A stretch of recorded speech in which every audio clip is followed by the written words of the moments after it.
నమస్తే అండి. ఈరోజు ఈజీగా టేస్టీగా చేసుకునే బ్రేక్ఫాస్ట్ ఐటమ్ అండి.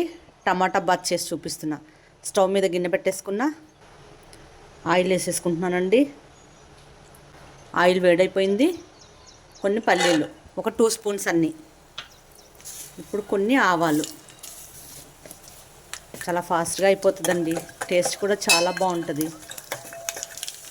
ఆవాలు పల్లీలు వేగిపోయినాయి. కొంచెం పచ్చిశనగపప్పు, కొంచెం మినప్పప్పు. మీకు ఇష్టమైతే దీంట్లో జీడిపప్పు కూడా వేసుకోవచ్చండి. నేను ఈరోజు అన్ని పప్పులతోనే చేస్తున్నా, అందుకే జీడిపప్పు వాడట్లేదు. పోపు కట్ చేసి పెట్టుకున్న ఉల్లిపాయ, పచ్చిమిర్చి వేసేసుకున్నా. ఇవి కొంచెం వేగాలి. కొంచెం వేగినాయి. కొంచెం జీలకర్ర, కొంచెం కరివేపాకు. ఈ ఉల్లిపాయలు కొంచెం వేగాలి. కొంచెం పచ్చివాసన పోతే చాలండి, బాగా వేగాల్సిన అవసరం లేదు అండి. సన్నగా కట్ చేసి పెట్టుకున్న అల్లం ముక్కలు కొంచెం వేగాలి. పోపు వేగిపోయింది. ఒక టమాటా సన్నగా కట్ చేసి పెట్టుకున్న అది వేసేస్తున్నా. ఒక చిటికెడంతా, ఎక్కువ వేసుకోవద్దండి. టమాటా బాత్కి సరిపడా ఉప్పు కొంచెం వేసుకోండి, మళ్ళీ చూసి వేసుకోవచ్చు.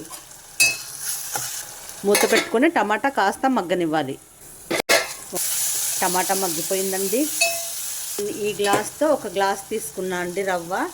దీంతో 2 గ్లాసులు వాటర్ పోసుకుంటా. మీకు ఇష్టమైతే 2.5, 3 కూడా పోసుకోవచ్చు.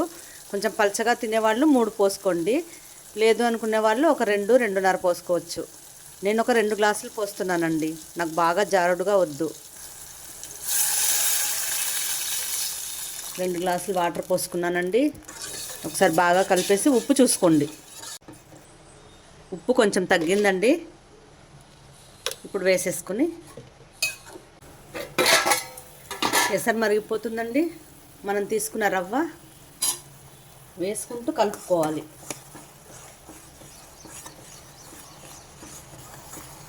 కలుపుకుంటూ వేయాలండి రవ్వ, లేకపోతే గడ్డలు కట్టేస్తుంది.